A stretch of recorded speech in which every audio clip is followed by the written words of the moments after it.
Headache pay versus high pay. In 2026, let's talk about it because not all money is good money. So, starting with myself, I have been given roles that the rate was great. The rate was, I would say, comparable, but more on a higher end. Um, the company was great, like the brand itself was great, known worldwide. Um, But then the job description is like, it's a mix between a role that like you're kind of in. So let's level set this.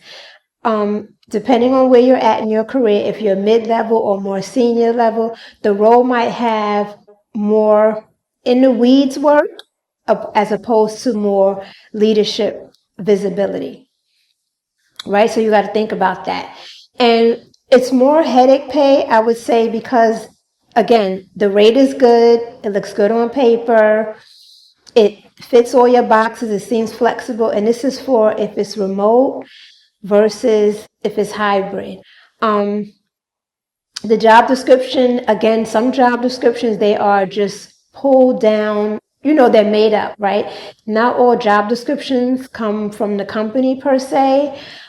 Sometimes they give a recruiter like a skeleton of, what the role should be. And then they're compiling a role with like what other roles in the industry at that level kind of look like, or they're tailoring it to what that role looks like at that company. But it still leans more so to headache pay because the job description is not clear. It's kind of like ambiguous is it's a little bit of ambiguity in there, but it's not clear as far as like, okay, what am I supposed to be doing? And then number two is it looks like it's more than one kind of role. Now, let's pause because every role has a facet of other roles, right? Like you may do some stuff that's in the weeds, you may do some mid-level stuff, you may do some high-level stuff. Just depends on what you're brought in for and what they need you for. But this is kind of like it's scrappy and it's scrappily thrown together, and like you hear one rate when you're on the phone, and then maybe 30 minutes later, or by the time it's time for your interview, all of a sudden that rate is cut in half. But they feel because they have already kind of like wheeled you in, yeah, they kind of wheeled you in. They kind of presented the role. They advertised it one way, and then it's like, oh my God, the budget has changed that fast. And then they start upselling you on, but it's a great company, this and this and that. It's going to be longer. Like maybe your duration was 6 months. Now they're promising you 12 months. So I label that more so as headache pay. Headache pay is also when the flip side is when the rate is good, right? The rate is more on the high end, but you come into the company, say you're starting out as a freelancer, and you're kind of just like thrown in. And again, it's nuance, right? Because if they're hiring you as a freelancer or a consultant, you're expected to come in like they're paying for your expertise. So you're paid to come in and hit the ground running, right? Like that's part of the deal.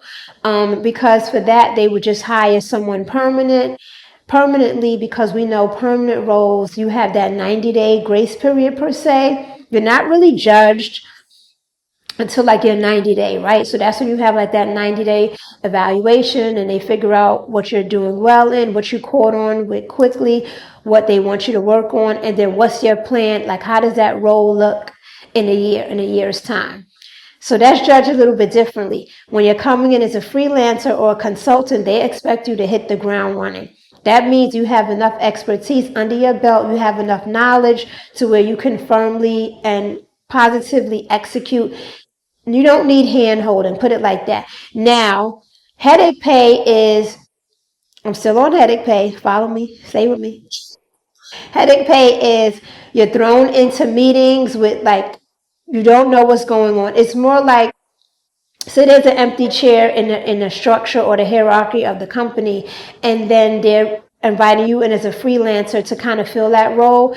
And since they're so busy right now, there's no downloading it. There's no real onboarding you and letting you know like what makes sense, what happens, kind of like what's the process. There should be at least 24 hours, I would say, in a good company, 24 hours at least of some sort of onboarding. Now, some roles are more technical, right? So you want to have a full onboarding. Sometimes it could be a week, right? Like there might be a week onboarding, and depending on if you are working, like my background, I'm, fashion e-commerce, but when I did work in like heavy compliance roles or like pharma, your onboarding takes longer because a lot of times you have to take all of those tests that they need you to take.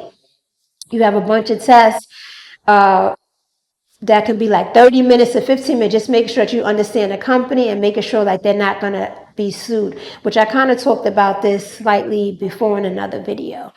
But basically, you're thrown into meetings, right? You're thrown into meetings and you're a voice when you should be shadowing, right? So somebody that's already in that role, or somebody that is higher in that role, a senior manager or a director, they're introducing you to the team. There should be kind of like a little write-up about you, especially if the role entails any kind of client facing, because it's like, who's this new girl? Who's this new girl in a status meeting and we've never met her? Or who's this new girl on a client call and nobody took time to introduce her? Those are also signs of headache pay. And I say because there's no structure, right? Headache pay is about they are expecting you to do the most, but they're not giving you the tools to succeed. And the tools to succeed, I mean, as far as like what it takes to succeed in that company or in that role.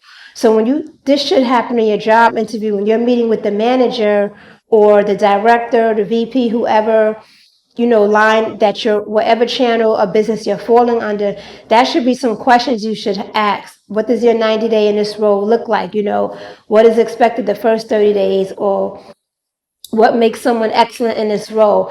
And it's about, again, like I said, it's kind of like setting you up to fail-ish because they're not taking the proper time for you to be downloaded and for you to be onboarding. Onboarding needs to happen properly.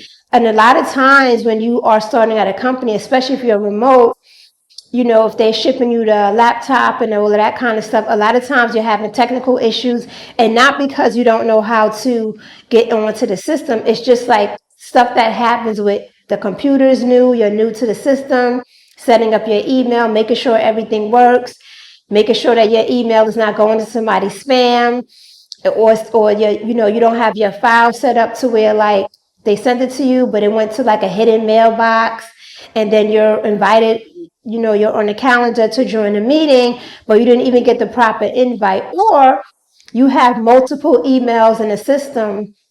They're still going by the email, that there's one email that you have when you're getting your interview, and that's like your private email. So your meeting request for your interview is going to that email. Now, a lot of times when you are getting onboarded, they'll still have that email address. So if someone is scheduling a meeting from their mobile app or from their laptop, they may just pull your name, and it may just be going to like your private email as opposed to your company's email. So things like that. So that is more headache. I say it's more under headache pay because it's supposed to be a good enough time to kind of walk you through all of this stuff and just make sure it works. And I say in a healthy company, I would give it at least 24 hours, and it depends on what kind of role you're coming in as. Like if you're in hospitality, right? Of course, your training is going to be different. You might have a week of training, and then there's a week with you on the floor, and your bosses, your coworkers are shadowing you, or they have someone, I think it's called like a team pair. They're kind of like pairing up with you and making sure that you're doing good. Now, I say high pay is a role that it comes in, the job description is clear. It's not mishmash. It's not, 80% of your role is on your level, and then 20, and 30% or 40% is like you're in the weeds. It's like, okay, what am I doing? What am I being hired for? The rate is good. The rate is comparable to your set standard of salary, or it exceeds your salary. But remember, like I told you guys before, if a rate exceeds your salary or your current rate, they're going to expect more from you, right? They're not handing out these, despite what the internet tells you, they're not handing out six-figure roles just because you look cute. We all look cute.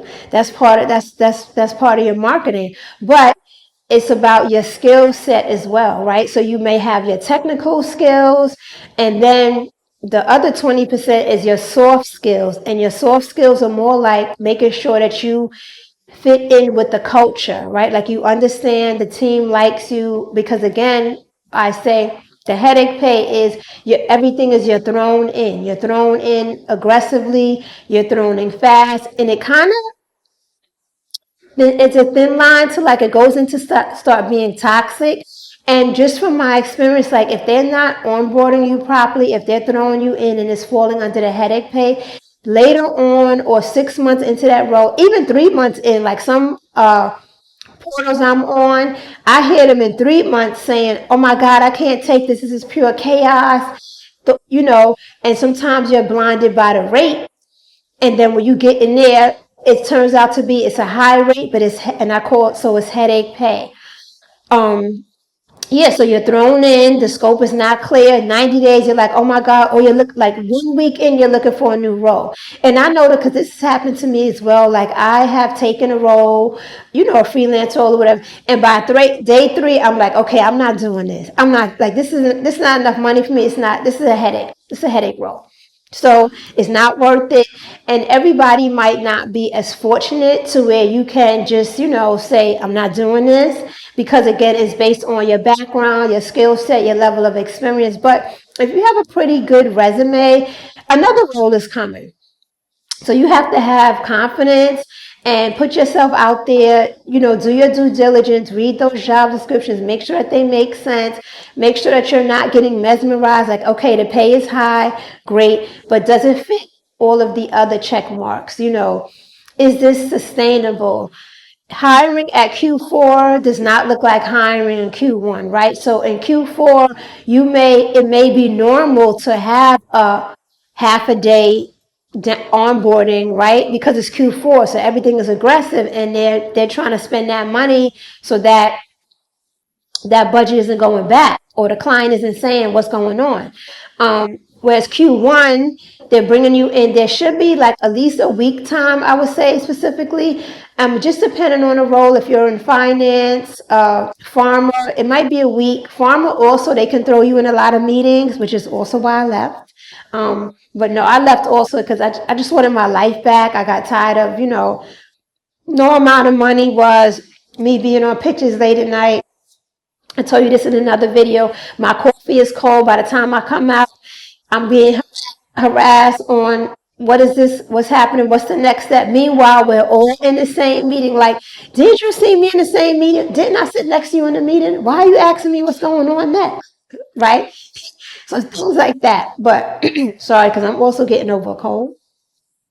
So don't mind that. But anyway, the gist of it is that I need you guys to read those job descriptions. Don't be enamored, right? It looks good on paper. That's like a person, right? They look good on paper.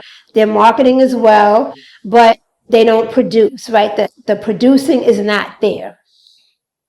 And bringing you in is about execution and producing. And again, they're paying you those high rates for a reason. Now, there is a time when a low ball rate can also be headache pay, right? Like they're low balling you in your rate, and it's headache pay in the sense of like, it's pure chaos. Like they're throwing you in. It's kind of like bodies in the seats movement. Q4 energy as well. But if you are in a company that they respect compliance, they respect, whatever field you're in, like my background is more in marketing. So I'm more help people like the go-to-market experience and how to, set up that launch, what that looks like, just the full scope of it, start to finish. Depends on what field you're in and how does that look like. But again, I don't want you to be enamored by high paying roles. And I also don't want you to be turned off by a role can be low paid to you, but maybe it's an easy role, right? Like it doesn't take much thinking. Sometimes you need that, right? Like if you got a lot going on in your personal life, if you're a mom, you may have two children. If you're married, you may not have time. You may not have a lot of you don't want to use a lot of your mental energy. So you kind of want a role that's kind of templated, meaning this is the role we onboarded you. This is what it looks like Monday through Friday. A year from now, this is what this role is going to look like Monday through Friday. It's the same thing over and over again. And there's nothing wrong with that because everything has a season and a time for it. There are times when you want that role that is not like, you know what? I'm not using my brain in this role. Or sometimes you just outgrow your role. And sometimes if you outgrow your role, you might not necessarily outgrow the company, but there's no room for you to get promoted. So that's when I advise you to also start interviewing, because we already know the fastest way to accelerate your salary is to interview or to take on more freelance clients. But yeah, so that's it. So if you are interested in fashion, e-commerce, go to market, like anything with marketing. That's my background.